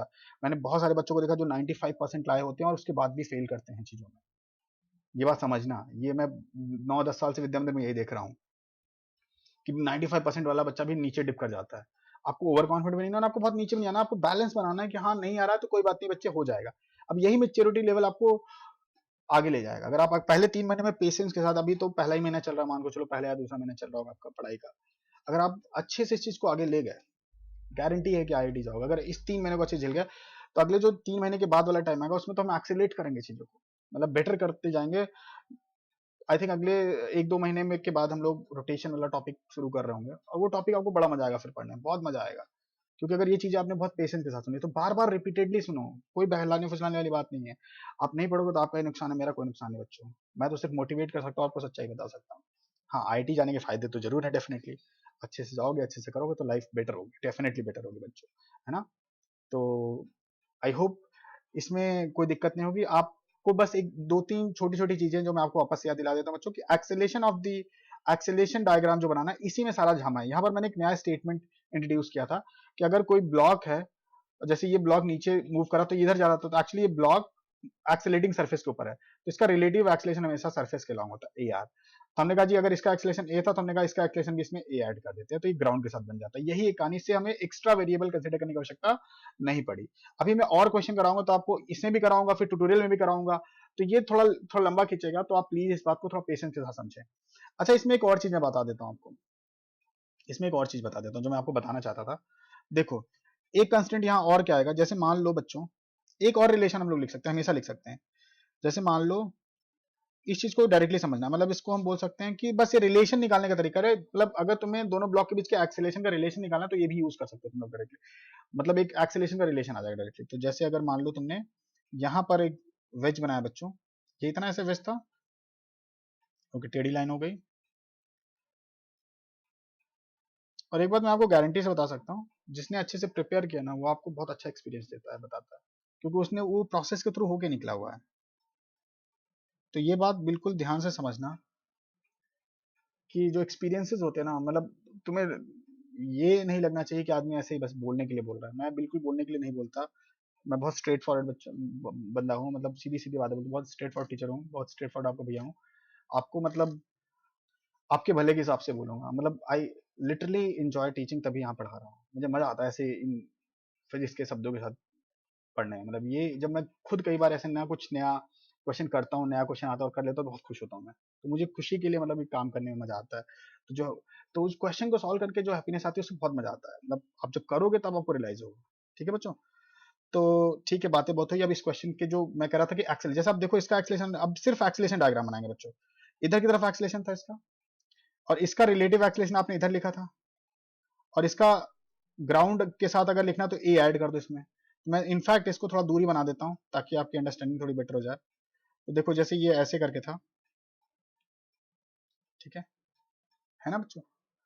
तो देखो, अगर इसका रिलेटिव एक्सेलेरेशन बच्चों इधर की तरफ था, डबल लाइन से मैं हमेशा इधर की तरफ ए ऐड कर दिया, तो ये दोनों एक्सेलेरेशन ग्राउंड के साथ आ गए। ये दोनों ब्लॉक के एक्सेलेरेशन, कैपिटल एम और स्मॉल एम के एक्सेलेरेशन ग्राउंड के साथ आ गए। ठीक है, अगर सिर्फ मैं इतना बनाता तो ये सिर्फ रिलेटिव होता, तो ये अच्छी बात नहीं होती। अच्छा, एक और चीज हम यहाँ कंस्ट्रेंट, अगर एक कंस्ट्रेंट और नोट करने लायक चीज है यहाँ पे, नोट करने लायक चीज है बच्चों, कि अगर अगर जैसे ये कॉन्टैक्ट में था, आप देख ही पा रहे होगे, तो इस पॉइंट, इन दोनों पॉइंट का एक्सेलेरेशन देखोगे तो एक, मतलब अगर ये देखो, ये ऐसा कि ये इसकी तरफ, इधर की तरफ आ तो रहा है, लेकिन एक दूसरे में पेनिट्रेट नहीं कर रहा। मतलब इन दोनों एक दूसरे में मतलब सरफेस के परपेंडिकुलर एक दूसरे में पेनिट्रेट नहीं कर रहा है। इसका मतलब दोनों सेम वेलोसिटी से परपेंडिकुलर डायरेक्शन में चल रहे हैं। थोड़ा ध्यान से सुनना। अगर ब्लॉक यहाँ रखा होता, मैं दूसरे कलर में बना देता हूँ ताकि कंफ्यूजन ना आए आपको। जैसे मान लो ब्लॉक यहाँ रखा होता, तो इसके परपेंडिकुलर डायरेक्शन में एक्सेलेरेशन हमेशा सेम होगा। क्यों सेम होगा? क्यों? क्योंकि देखो, अगर सोचो, ये पॉइंट आपका वेज पे है, ये पॉइंट आपका ब्लॉक पे है। अगर इन दोनों का एक्सेलेरेशन, एक का एक्सेलेरेशन ऊपर होता है, का नीचे होता है, तो डायरेक्शन भी अलग होती है, तो दोनों दूर जाते हैं, जो कि दूर जाने रहा। हम मान के चल रहे हैं यहाँ पर कॉन्टैक्ट मेंटेन करा, कॉन्टैक्ट मेंटेन करा, इस बात को प्लीज ध्यान है, कॉन्टैक्ट मेंटेन्स, कॉन्टैक्ट मेंटेन करा बच्चे। ठीक है, तो कॉन्टैक्ट मेंटेन कर रहा है, तो अगर एक का एक्सेलेरेशन मान लो ऐसे होता है, एक का ऐसे होता, तो दूर चले जाते ना, दोनों एक दूसरे को अपोजिट जा रहे होते। लेकिन यहाँ ऐसा नहीं है। अगर दोनों सेम डायरेक्शन में, या दोनों एक ज्यादा एक्सेलेरेशन, अब मान लो दोनों सेम डायरेक्शन में होते हैं, मान लो दोनों सेम डायरेक्शन में होते हैं बच्चों, ये भी तो सोच सकते हैं, एक इधर है, एक इधर है बच्चों, लेकिन एक का ज्यादा होता, एक का कम होता, तो भी गड़बड़ था, क्योंकि एक फिर अगर ज्यादा होता तो अंदर घुस जाता उसके, है ना? तो ये प्रॉब्लम है कि दोनों का परपेंडिकुलर एक्सेलेरेशन बच्चों सेम होना चाहिए। इन दोनों ब्लॉक, अगर दो ब्लॉक, अगर if a block is in contact with the moving surface, then perpendicular acceleration to the surface, जो भी परपेंडिकुलर एक्सेलेरेशन कंपोनेंट होगा, वो हमेशा सेम होगा। क्यों? क्योंकि नहीं तो वो पेनिट्रेट कर जाएगा अंदर। तो ये बात बहुत इंपॉर्टेंट है, कंस्ट्रेंट का हमेशा डायरेक्टली यूज करेंगे कई बार।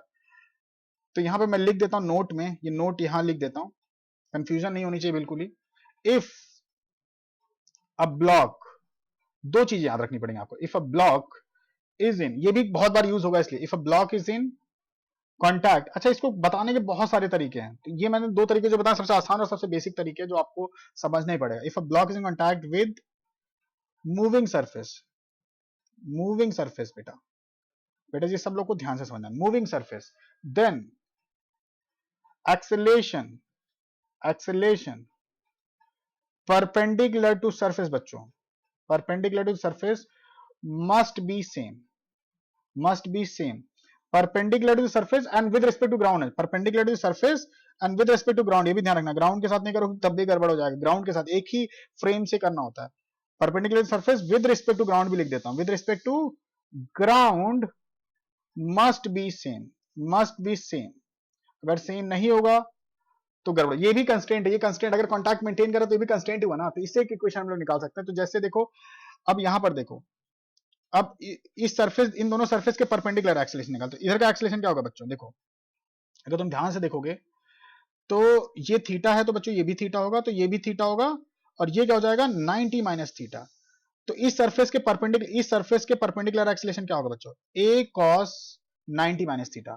तो क्या हो जाएगा एक्सेलेरेशन, एक्सेलेरेशन बच्चों, एक्सेलेरेशन परपेंडिकुलर टू सरफेस बच्चों, ध्यान से समझना, ये लेक्चर को कंटिन्यूटी में देखना, गड़बड़ मत करना। एक्सेलेरेशन परपेंडिकुलर टू सरफेस क्या होना चाहिए, a cos 90 माइनस थीटा, तो क्या बन जाएगा ये a sin थीटा। अब देखो यार, अब तो मुझे मानना पड़ेगा कि तुम्हें कॉम्पोनेंट लेना आ गया है ना, अगर नहीं आया तो प्रैक्टिस करो, प्रैक्टिस करो, खूब प्रैक्टिस करो। ऐसा नहीं कि नहीं आता तो कोई क्राइम कर दिया, पाप तो नहीं हुआ है, बट ठीक है, मतलब प्रैक्टिस कर लो और अच्छे से, कोई बात नहीं, प्रैक्टिस करो अच्छे से आ जाएगा, चलिए ठीक है। तो इसके परपेंडिकुलर a sin थीटा हो गया बच्चों, ठीक है। तो आई hope you understand a sin theta. अब इसका भी परपेंडिकुलर, लेकिन इसके दो एक्सेलेरेशन कंपोनेंट है, एक ये वाला, एक ये वाला है। तो ऐसा करते हैं, देखो इसके परपेंडिकुलर चाहिए हमें, इसके परपेंडिकुलर चाहिए, ठीक है। तो इसके परपेंडिकुलर देखते हैं, इसके परपेंडिकुलर देखते हैं, करेक्ट है बात। तो अब देखो ये थीटा है, ये सरफेस है, तो ये रुको ध्यान से बना देता हूँ, ये सरफेस है तो ये थीटा हो गया, तो ये इसके परपेंडिकुलर ये थीटा, तो बच्चों ये भी थीटा ना, तो ये क्या हो जाएगा 90 माइनस थीटा। तो इसके परपेंडिकुलर एक्सेलेरेशन क्या आएगा, अब देखो इसके पैरेलल एक्सेलेरेशन क्या है, देखो ये पैरेलल एक्सेलेरेशन है AR, और एक इसका कंपोनेंट आएगा, लेकिन इसके परपेंडिकुलर सरफेस के परपेंडिकुलर एक्सेलेरेशन क्या आ रहा है, फिर से देखो अब यहां पर एक्सेलेरेशन परपेंडिकुलर टू दी, अगर हम एक्सेलेरेशन देखो, अभी रिलेशन क्या होगा, acceleration, acceleration perpendicular to the block, that is also क्या आ रहा है, देखो a cos 90 माइनस थीटा बच्चों, वो भी आ रहा है a sin थीटा।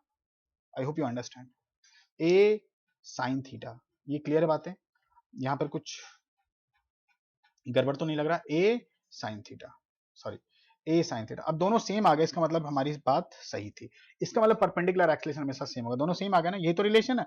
अच्छा अभी रिलेशन जो निकालना होगा, तो ये बात हम लोग हमेशा याद रखेंगे कि perpendicular to the surface acceleration same होगा बच्चों, ठीक है, perpendicular to the acceleration same होगा, कोई घबराने वाली बात नहीं है, ठीक है।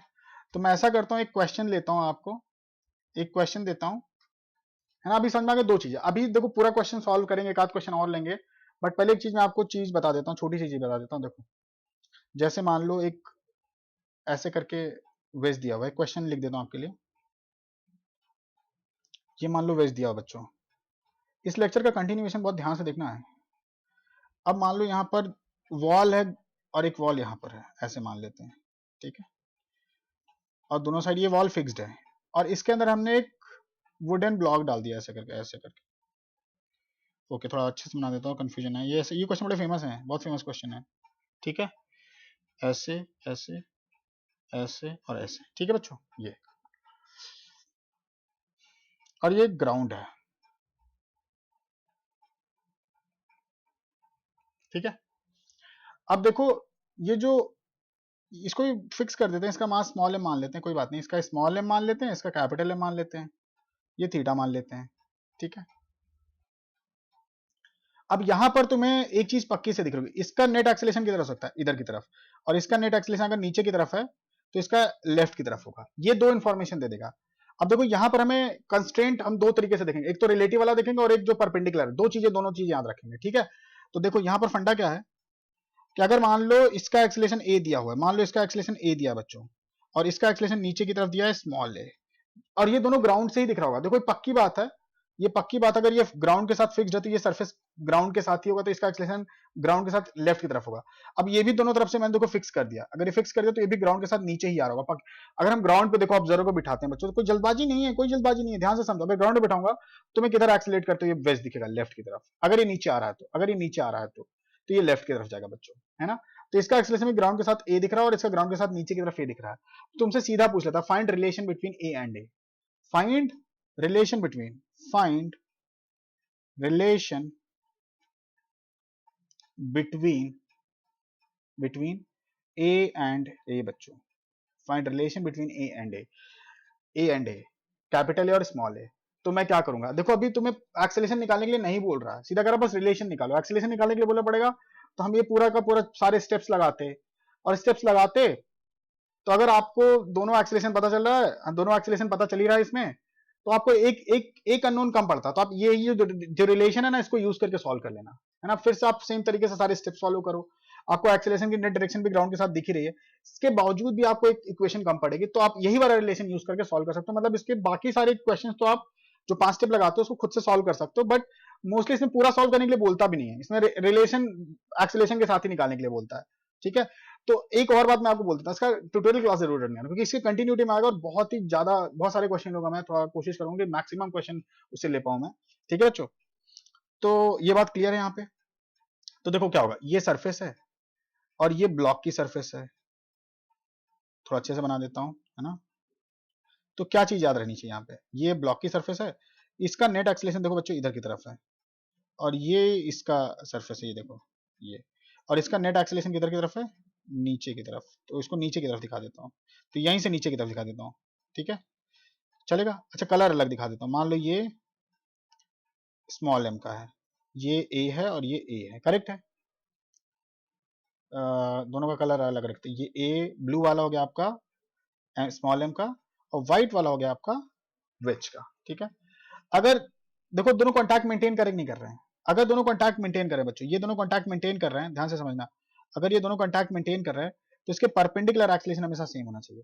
अब इसका ग्राउंड के साथ देखो, ग्राउंड के साथ perpendicular acceleration with respect to ground, ये बहुत इंपॉर्टेंट है। With respect to ground perpendicular to surface हमेशा सेम होना चाहिए बच्चों।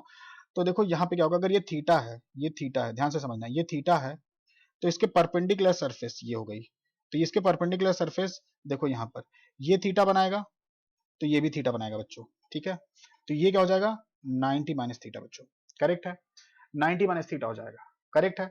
तो अगर इसका इसका परपेंडिकुलर एक्सीलरेशन लेते हैं, ये नीचे की तरफ है, तो इसका इसके अलोंग एक्सीलरेशन क्या होगा।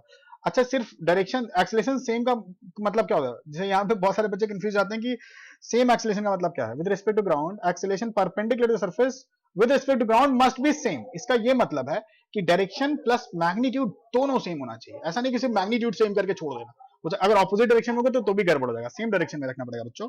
ठीक है, तो अगर इसका नीचे की तरफ एक्सीलरेशन है, सॉरी, अगर इसका नीचे की तरफ एक्सीलरेशन है तो इसका ये कंपोनेंट कितना होगा, a cos थीटा। तो एक्सीलरेशन ऑफ, ऐसे लिख देता हूं मैं, acceleration of small m perpendicular to small surface, perpendicular to surface कितना हो जाएगा बच्चों, a cos थीटा। अब इसी का उसी डायरेक्शन में आपको, अगर नई डायरेक्शन तो माइनस साइन लगा के इक्वेट करो। ठीक है, अब क्या कहेंगे, दूसरा होगा acceleration of wedge perpendicular to surface कितना होगा, सरफेस कितना होगा। अब देखो इसका एक्सीलरेशन इधर की तरफ है तुम्हारा a, कैपिटल A, और इसके परपेंडिकुलर क्या होगा, अब ये कॉस कंपोनेंट होगा, 90 माइनस कॉस कंपोनेंट होगा, तो कितना हो जाएगा, a cos 90 minus theta which is going to be a sin theta. अब दोनों की डायरेक्शन इधर की तरफ ही आ रही है, अब दोनों की डायरेक्शन इधर की तरफ आ रही है, तो दोनों का डायरेक्शन सेम है, इसका मतलब हम दोनों को रिलेट कर सकते हैं। ठीक है बच्चों, तो हो जाएगा a cos theta equals to a sin theta. I hope you understand. तो tan थीटा इक्वल्स टू बच्चों, tan theta equals to a by a होगा, a बाई a। तो ये एक रिलेशन है जो आपको निकालने के लिए कई बार पूछ लेता है। तो इसमें कई बार रिलेशन पूछ लेता है कि इस क्वेश्चन में बताओ कि इन दोनों के ग्राउंड के साथ जो एक्सीलरेशन आपको दिया हुआ है वो क्या है, वो ग्राउंड के साथ जो एक्सीलरेशन दिया बच्चों, वो उसके रिलेशन क्या है। आप कहोगे इसका फायदा क्या होगा, तो एक तो डायरेक्टली रिलेशन पूछता है बच्चों, इससे कई बार डायरेक्टली रिलेशन ही पूछ लेता है। ठीक है, एक का कुछ वैल्यू दे देगा, दूसरा निकालने के लिए दे देगा। ठीक है, और अगर मान लो फाइनली एक्सीलरेशन पूछता भी है ना, तो आप स्टेप्स लगा के दोनों को सॉल्व करो, आपके एक इक्वेशन कम पड़ेगी, तो आप इस इक्वेशन को यूज करके सॉल्व कर लेना। देखता हूं मैं एक आध क्वेश्चन आगे डेफिनेटली लूंगा ट्यूटोरियल क्लास में। तो अब देखो टाइम भी तो लिमिटेड ही है हमारे पास, ऐसे 2-2 घंटे की क्लासेस तो नहीं रख सकते, बट मैं कोशिश करूंगा अगले लेक्चर में इसको पूरा और बहुत डिटेल में, जितने लेक्चर लगेंगे सारे लूंगा, बट मैक्सिमम क्वेश्चन का कवर करने की कोशिश करूंगा, डिफिकल्ट से डिफिकल्ट क्वेश्चन कवर करने की कोशिश करूंगा। ठीक है बच्चों, अच्छा इस क्वेश्चन के साथ खास बात क्या है, इस क्वेश्चन के साथ खास बात क्या है कि यहाँ पर ये जो रिलेशन है ना एक्सीलरेशन का, सिर्फ एक्सीलरेशन के साथ नहीं होल्ड करता, वेलोसिटी के साथ भी होल्ड कर जाता है है ना, ये ध्यान रखना, एक्सेलरेशन के साथ तो होल्ड करता ही करता, प्लस वेलोसिटी के साथ भी होल्ड करता है। परपेंडिकुलर वेलोसिटी भी सेम होती नहीं होगी तो सोचो क्या होता, वही सेम प्रॉब्लम। अगर दोनों की सेम वेलोसिटी नहीं होगी तो या तो दूर जाएगा तो एक दूसरे में पेनिट्रेट कर जाएगा। तो this is also valid for, लिख देता हूं मैं, this is also valid for, ध्यान रखना इस बात को, दिस इज, दोनों स्टेटमेंट, रिलेटिव वेलोसिटी वाला भी, मतलब वो जो स्टेटमेंट A3 वो वेलोसिटी के लिए भी वैलिड है, जो स्टेटमेंट 3 है वो वेलोसिटी के लिए भी वैलिड है और एक्सीलरेशन के लिए वैलिड है। तो this is also valid for velocity. Velocity component के लिए भी सेम तरीके से ही होल्ड हो रहा होगा, वेलोसिटी कंपोनेंट के लिए भी सेम तरीके से होल्ड हो रहा होगा बच्चों, ठीक है ना। तो ये वेलोसिटी कंपोनेंट के लिए होल्ड हो रहा होगा, तो देखो मैंने अगला क्वेश्चन वेलोसिटी के लिए ही लिया हुआ है ना, ये देखो मस्त सा क्वेश्चन है, यही लास्ट क्वेश्चन होगा आज का, इसको अच्छे से करते हैं और इसको बहुत अच्छे से करते हैं, उसमें सीधा सीधा फिर एक क्वेश्चन मैं आपको होमवर्क भी दूंगा जिसको मैं ट्यूटोरियल में डिस्कस करूंगा, उसके एक दिन बाद, एक दिन का टाइम होगा आपको सॉल्व करने के लिए बच्चों। तो देखो यहाँ पर क्या बोल रहा है, बड़ा इंटरेस्टिंग सा क्वेश्चन है, कह रहा है कि स्फीयर है, देखो बॉडी तो कोई बॉडी हो सकती है, चाहे स्फेरिकल शेप चाहे सिलिंड्रिकल शेप, कुछ फर्क नहीं पड़ता है बच्चे। तो अगर एक स्फीयर ऑफ रेडियस r है, इज इन कॉन्टैक्ट, एक sphere of radius r is in contact with the wedge बच्चों, ये वेज के साथ देखो कॉन्टैक्ट में है, ठीक है। A point of contact is r, ये कह रहा है जो पॉइंट जहां कॉन्टैक्ट है ये r/5 हाइट पर है, ठीक है। A wedge is moving with 20 metre per second left की तरफ, कह रहा है वेज को धक्का मार रहा है कोई, मान लो वेलोसिटी दे दी, वेलोसिटी इधर की तरफ है इसकी, तो कह रहा है कि find velocity of sphere at this instant, कह रहा है अगर इसकी वेलोसिटी इधर की तरफ 20 मीटर पर सेकंड है तो स्फीयर किधर जाएगा। तो देखो एक बात पक्की है, अब अगर यहां पर हमने वॉल लगा दिया, ये बात बिल्कुल ध्यान से समझना, यहां पर वॉल लगा हुआ है, मैंने थोड़ा सा रेफरेंस के लिए फिगर पहले से बना रखा था ताकि आपका टाइम बच जाए, ठीक है बच्चों। ओके, कोई सजेशन हो ना तो आप कमेंट बॉक्स में जरूर डालना, बट ज्यादा मोल्ड करने के लिए मुझे मत बोलना, क्योंकि मैं ऐसे ही बेस्ट आपको डिलीवर कर सकता हूँ, क्योंकि जो एक्चुअल कंटेंट है उसको मोल्ड करने के लिए मत भूलना, वो नहीं मोल्ड करो, वरना वो आईटी की जो कहते हैं ना विद्या मंदिर की चाह में कि बहुत सारे बच्चे सिलेक्ट होते हैं और एवरेज एवरेज बच्चे भी अच्छा कर जाते हैं, क्यों, क्योंकि वो एक्चुअल कंटेंट को पढ़ रहे हैं। तो एक्चुअल कंटेंट को मोल्ड करने के लिए, बाकी हाँ कि अगर किसी चीज पे ज्यादा स्ट्रेस डालना है, ज्यादा क्वेश्चन लेना है, ये सब आप बता सकते हो, कॉन्सेप्ट को तो बेटा हमें ऐसे ही पढ़ना पड़ेगा, ठीक है। अब देखो यहाँ पर क्या है कि ये फिक्स्ड है, अब बताओ देखो ये एक चीज दे रखी है यहाँ पे कि इसका जो वेलोसिटी है वो 20 मीटर पर सेकंड है बच्चों, इसका वेलोसिटी 20 मीटर पर सेकंड है, इसका वेलोसिटी 20 मीटर पर सेकंड है। अगर तुम सोचो इसको इधर धक्का मारोगे, इसको इधर धक्का मारोगे तो किधर जा सकता है पॉसिबली, इसकी जो वेलोसिटी होगी बच्चों सिर्फ वर्टिकल डायरेक्शन में हो सकती है, क्योंकि लेफ्ट की तरफ तो ब्लॉक रुका हुआ है ना, ये वॉल ने रोक रखा, तो इसकी जो वर्टिकल वेलोसिटी होगी वही इसकी वर्टिकल वेलोसिटी आएगी, है ना। अब वर्टिकल वेलोसिटी है, ये पक्की बात है, इसको वेलोसिटी ऑफ स्फीयर लिख लेते हैं, ये वेलोसिटी ऑफ वेज लिख लेते हैं, wedge VW, velocity of wedge and velocity of sphere, जो वेलोसिटी ऑफ स्फीयर आएगी वो वर्टिकली अपवर्ड आएगी। और मैंने बोला कि देखो देखो यहां पर क्या है, एक वेज है जो इसके साथ कांटेक्ट मेंटेन कर रहा है, तो इन दोनों के जो परपेंडिकुलर एक्सेलरेशन होगा वो कंपोनेंट सेम होना चाहिए। अगर दो मूविंग ब्लॉक एक दूसरे के साथ कांटेक्ट मेंटेन कर रहे हैं तो उसके परपेंडिकुलर एक्सेलरेशन हमेशा सेम होगा, ये परपेंडिकुलर एक्सेलरेशन, और वेलोसिटी भी सेम होगी। यहाँ पे क्या दिया हुआ है, वेलोसिटी दी हुई है बच्चों, तो वेलोसिटी सेम करेंगे, जो वेलोसिटी का रिलेशन पूछा है, एक्चुअली यहाँ से आपसे VSE तो पूछ रहा है, ये तो पूछ रहा है बच्चों, देखो यहाँ VSE पूछ रहा है ना इंटरेस्टिंग कहानी। तो यहाँ VS पूछ रहा है बच्चों, तो देखो अब इसका जो ये देखो यहाँ पे दिया है, अब यहाँ मैं इसको थोड़ा बड़ा करके आपको दिखाता हूँ, देखो यहाँ पर यहाँ से यहाँ तक की हाइट कितनी दी थी r/5, तो ये तुम्हारा नहीं पता, लेकिन ये पता r/5 है, और ये पता है कितना हो गया बच्चों, ये 4r/5 हो जाएगा, क्योंकि टोटल यहाँ से यहाँ तक बच्चे, यहाँ से यहाँ तक तो r, ये देखो ये है r, ये है r/5, तो ये यहाँ से यहाँ तक कितना हो जाएगा 4r/5, थोड़ा ये रेफरेंस गलत बन गया, ये होगा 4r/5 बच्चों, है ना, ये 4r/5 होगा, ठीक है, और ये r/5 है, और ये वाली दूरी कितनी होगी, ये भी r होगी, तो ये एंगल थीटा मान लेते हैं इसको, तो थीटा कितना होगा, कौन सा थीटा ले ले, कॉस थीटा ले लेते हैं यहाँ पे, कॉस थीटा इक्वल टू बच्चों क्या होगा, कॉस थीटा इक्वल टू क्या होता है, cos theta base upon hypotenuse, base कितना होता है, बेस कितना यहाँ पर 4r/5 अपन हाइपोटेनस कितना r कैंसिल होगा, cos थीटा इक्वल्स टू बेटा 4/5, थोड़ा ध्यान से सुनना। तो थीटा 4/5 किस वैल्यू को थी, 53, अगर आपको याद हो, नहीं याद हो तो मैंने पीछे लेक्चर में बहुत बार बता रखा, अब नहीं बता रहा, ठीक है। थीटा इक्वल्स टू 53 डिग्री, अगर ये 53 डिग्री आ गया, चलो वापस इसको छोटा करते हैं, अगर ये 53 डिग्री है बच्चों, तो इसको मैं इस लाइन को देखो एक्सटेंड कर रहा हूँ, इस लाइन को एक्सटेंड कर रहा हूँ, अब ये दोनों ब्लॉक कॉन्टैक्ट में तो वेलोसिटी के लिए भी सेम होल्ड करेगा, देखो इसकी जो वेलोसिटी है वो अगर इस पॉइंट के हिसाब से देखा जाए तो ये पॉइंट यहां हो गया, जो वेज की वेलोसिटी वो लेफ्ट की तरफ जा रही है, कितनी जा रही है 20 मीटर पर सेकंड, ठीक है, और जो स्फीयर की वेलोसिटी है वो v स्फीयर ऊपर जा रहा है, ये v वेज हो गया बच्चों, ठीक है, और इसके परपेंडिकुलर एक लाइन ड्रॉ कर देते हैं। ये परपेंडिकुलर लाइन हो गया। ओहो अच्छे से बना देता हूँ, नहीं कहोगे क्या टेढ़ा मेढ़ा बना दिया आपने। ये लो ठीक है। अगर ये एंगल, अब देखो ये एंगल अपना अगर 53 है बच्चों, तो ये एंगल कितना होगा 53 है ना, वर्टिकली ऑपोजिट एंगल। तो ये एंगल कितना होगा 37 बच्चों। अब देखो ये जो पॉइंट ऑफ कॉन्टैक्ट है, जो पॉइंट ऑफ कॉन्टैक्ट है उसका परपेंडिकुलर टू सरफेस वेलोसिटी भी सेम होना चाहिए और एक्सेलरेशन भी सेम होना चाहिए बच्चों। वेलोसिटी भी सेम होना चाहिए और एक्सेलरेशन भी सेम होना चाहिए। Velocity same, acceleration same. सुना तुमने, वेलोसिटी सेम और एक्सेलरेशन सेम। चलो कमाल हो गया। तो इसके परपेंडिकुलर निकालते हैं। इसका वेलोसिटी कंपोनेंट इसके परपेंडिकुलर डायरेक्शन के साथ सेम होना चाहिए, इसका इसके अलावा, और दोनों सेम होना चाहिए। तो मैंने कहा वही कर लेते हैं भाई, कुछ ज्यादा कॉम्प्लेक्स तो नहीं। तो इसका परपेंडिकुलर निकालते हैं तो ये क्या होगा वीएस बच्चों, वीएस कॉस 53 बच्चों, है ना, और ये 20 है तो 20 कॉस 37। समझ में आया कैसे? देखो मैं अगर ये इधर की तरफ है तो इसका कॉम्पोनेंट इधर क्या होगा वीएस कॉस 53, ये इधर की तरफ है तो इसका इधर की तरफ कॉम्पोनेंट क्या होगा 20 कॉस 37। ठीक है, तो बच्चों वीएस हमें निकालना है, ठीक है, और कॉस 53 कितना होता है, कॉस 53 कितना होता है? अच्छा ऐसे देखो, अगर अभी भी घबराहट है तो मैं आपको बता दूं, साइन 37 3/5, कॉस 37 4/5, याद कर सकते हो, ये स्टैंडर्ड वैल्यूज होती है। अब इसकी ही उल्टी वैल्यू होती है साइन और कॉस की। तो साइन 53 कितना होगा, साइन 53 इक्वल्स टू, साइन 53 कितनी होगी बच्चों, साइन 53 कितनी होगी, sine 53 is going to be 4/5 and cos 53 is going to be 3/5, ये समझना।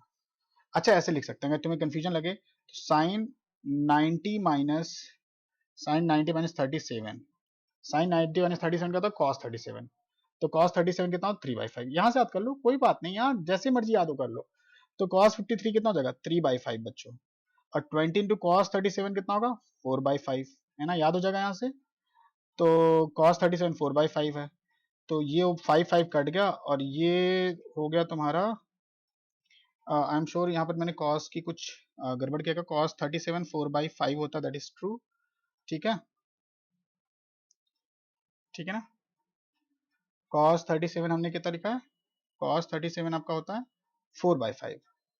ठीक है बच्चों, cos 37 क्या होता है 4/5, तो 20 इंटू, तो यहाँ पे मैंने 20 cos 37 लिखा है।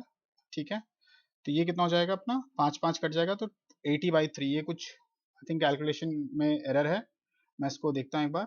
ठीक है, तो यहाँ पर फिर से देख लेते हैं, यहाँ पर कुछ कैलकुलेशन एरर तो नहीं है, फिर से एक बार देख लेते हैं, कोई बात नहीं, कैलकुलेशन में ध्यान देते हैं। देखो यहाँ की तरफ 20 है, अगर देखो ये एंगल कितना है अपना, ये एंगल है थीटा और ये है 53, तो ये 53 आएगा, ये 37 आएगा, ठीक है, ये 37 आएगा, तो 20 cos 37, 20 cos 37, 20 cos 37 बच्चों इक्वल्स टू वीएस cos 53। तो मैंने वीएस को लिखा आपका, वीएस इंटू 3/5, ठीक है, एंड 20 दिया था ना, 20 इंटू 4/5, ठीक है, तो ये आपका हो जा रहा है 80/3, विच इज आई गेस, मैंने आई थिंक, देखो कई बार अगर आ जाए तो आप इसको इसको अच्छे से टैकल कर लेना। ठीक है, चलो एक बार वापस से चेक कर लेते हैं, तो देखते हैं एक बार क्या हो रहा है यहाँ पे। तो बेसिकली थोड़ा ध्यान से देखोगे तो आपने जो गलती की थी ये थी कि जो मैंने cos थीटा यहाँ लिखा था, दिख रहा है आपको, दैट इज 4/5। तो अगर ये cos थीटा 4/5 देखेंगे तो यहाँ पर वैल्यू क्या आएगी बच्चों, देखो ये बिल्कुल ध्यान से करो, पेशेंस से करो, घबराने की बात नहीं, कई बार हो जाती कैलकुलेशन। तो एक्चुअली ये 37 होना था, है ना, ये 37 होना था, तो यहाँ पे एक्चुअली 37 आएगा, और यहाँ 37, तो यहाँ 37 आएगा बच्चों, है ना। करेक्शन बहुत क्लियर कर, देखो पहली बार सीख रहे हो गलती कर सकते हो, देखो मुझसे भी होगी गलती, कोई बात नहीं, आना चाहिए चीजें। तो 37 हो गया, 53 हो गया, और अगर ये 37 है बच्चों और ये 37 है, ये 53 होगा, तो जो यहाँ कॉम्पोनेंट आएगा बच्चों ये क्या हो जाएगा, ध्यान से देखना, इस कॉम्पोनेंट, इसमें हम लोग करेक्शन करते हैं, ये करेक्शन क्या है यहाँ cos, अगर वीएस के साथ देखेंगे तो cos 37 बच्चों, है ना, cos 37, और इसके साथ देखेंगे तो ये cos 53। ठीक है, आई होप ये बात समझ में आ रही है कि वैल्यू में कोई गड़बड़ नहीं था, हमारी जो गलती थी वो थी हमने यहाँ पर जो एंगल लिया था, देखो बिल्कुल ध्यान से देखना, यहाँ जो एंगल, इसको बहुत केयरफुली करना होता है, ये तो समझना। देखो कई बार ऐसा होता है कि गलती होना, अगर एक बार गलती होती है तो याद भी रहता है, ठीक है। तो ये अब यहाँ पर जो होगा तो हमें cos 37 कितना पता होता है, cos 37 पता होता है, ये बिल्कुल समझ में आ चुका होगा आई थिंक आप लोगों को। तो वीएस निकालना अपन को, वीएस निकालना, और cos 37 4/5 बच्चों, एंड 20 इंटू ये होगा 3/5, आई होप यू अंडरस्टैंड। तो 5 कट गया, 4 इंटू 5 हो जाएगा और वीएस आ जाएगा आपका 15 मीटर पर सेकेंड। कई बार छोटी छोटी गलतियां होती हैं, इसको आप बहुत ध्यान से देखना। आपको लगता है कि बहुत वियर्ड है, बट लेकिन ध्यान से करेक्शन आइडेंटिफाई करना सीखो। कई बार जैसे यहाँ पर मैंने गलती से 53 लिख लिया था, आप वैल्यू भूल जाते हो, इसलिए आपको ये सारी वैल्यूज याद रखनी बहुत बहुत बहुत बहुत ज्यादा जरूरत है। साइन 37 3/5, मैं भी याद रख लेता हूँ अगली बार के लिए। Sine 37 3/5, cos 37 4/5, sine 53 4/5, cos 37 3/5। चलेगा ना ये बात? बिल्कुल ठीक बात है, याद रख लो। बहुत ही अच्छा क्वेश्चन है। इसमें वेलोसिटी के साथ, तो हमें यहाँ लर्निंग क्या थी कि जो एक्सेलेरेशन के साथ होल्ड करता है, सेम चीज हम वेलोसिटी पे होल्ड करा के आंसर निकाल सकते हैं। क्या 15 आंसर में है हमारा? या डेफिनेटली आंसर में है। ठीक है बच्चों, तो बहुत ही केयरफुली करना। आपको मैं एक होमवर्क क्वेश्चन दे देता हूँ, एक होमवर्क क्वेश्चन देता हूँ, ये बहुत ही अच्छा क्वेश्चन है। ठीक है, तो ये आपके लिए होमवर्क क्वेश्चन है, जो मैं कहाँ डिस्कस करूँ? ट्यूटोरियल में करूंगा होमवर्क। यही क्वेश्चन से ट्यूटोरियल में शुरू करूंगा, और वेज ब्लॉक के ही क्वेश्चन इसमें और सारे लूंगा, और वेलोसिटी और एक्सेलेरेशन के साथ वाला लूंगा। लेकिन अभी वेज ब्लॉक वाला ही लेंगे। अभी हम जो हमारे 3 कंस्ट्रेंट आपने देखा था लेक्चर के शुरुआत में, अभी इसी पे सारा फोकस रहेगा। ये दोनों एक साथ अगले लेक्चर में निकल जाएगा, लेकिन एक एक करके करो। पहले ब्लॉक और वेज वाली ही बात करेंगे, और ब्लॉक वेज के जितने क्वेश्चन होंगे मैक्सिमम से मैक्सिमम कवर करेंगे, फिर ये दोनों एक साथ निकल जाएगा, कोई दिक्कत नहीं। अगर नहीं निकला तो थोड़ा बहुत आगे वाले लेक्चर में हम लोग इसे सेट कर लेंगे। इन दोनों टॉपिक के लिए एक लेक्चर और एक ट्यूटोरियल, इसके लिए भी हम एक लेक्चर, एक या 2 ट्यूटोरियल कर लेंगे, देख लेते हैं कि कितना हमें क्वेश्चन की आवश्यकता है। ठीक है, तो ये पूरा दिमाग में बैठ जाना चाहिए कंस्ट्रेंट मोशन में क्या किया आज हमने। तो अगले जो ट्यूटोरियल होगा, इसकी कंटिन्यूटी में ट्यूटोरियल नंबर जो आपका आएगा 6 नंबर आएगा, उसको बहुत ध्यान से देखना है। ट्यूटोरियल नंबर जो 6 होगा, इसका इसका जो ट्यूटोरियल होगा, जो इस लेक्चर पे बेस्ड होगा। ठीक है बच्चों, ठीक है। आई होप आप लोग सब लोग बहुत ध्यान से इस चीज को फॉलो करने की कोशिश करोगे जो मैं बता रहा हूँ आपको। तो कोई घबराने वाली बात नहीं है, बहुत अच्छे से करो। आपको बहुत मजा आएगा चीजों को समझने के लिए। और अगर कुछ गलती भी होती है तो आप उसको प्लीज बहुत पेशेंस के साथ रेक्टिफाई करने की कोशिश करो, है ना। कोई घबराने की आवश्यकता नहीं होती कि कई बार पैनिक कर गया, नहीं आ रहा नहीं आ रहा, ऐसा नहीं है ना। ठीक है बच्चों, थैंक यू, सेफ रहें घर पे।